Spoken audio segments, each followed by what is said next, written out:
Chicken chicken ప్రియులకు మాంసాహార ప్రియులకు, చికెన్ ప్రియులకైతే ఒక చేదు వార్త, షాకింగ్ వార్త. ఇయ్యాటి నుంచి చికెన్ షాపులు బంద్. మార్జిన్ రూ.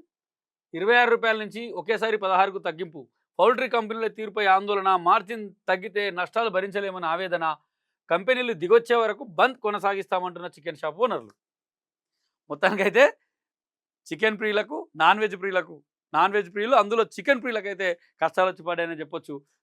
ఈ చికెన్ బంద్ అయితే మరి ఆటోమేటిక్‌గా మటన్ రేట్లు కూడా పెరిగే అవకాశం ఉంది. తర్వాత చేపల రేట్లు కూడా పెరిగే అవకాశం ఉంది. మొత్తానికైతే చికెన్ బంద్ అయితే మిగతా వాటి మీద పెరుగుతాయి. దాంతో పాటు ఈ కొంచెం కరెక్ట్ అంటే తక్కువ రేట్‌లో దొరికేది చికెన్, తర్వాత ఫిషే. మటన్ రూ. 1000 చేరుకుంది. ఇది 300లో ఉంది కిలో. అయితే ఇది బంద్ అవ్వడంతో మటన్ మళ్ళీ ఇంకా పెరిగే అవకాశం ఉంది. అలాగే చేపల రేట్లు కూడా పెరిగే అవకాశం ఉన్నాయి.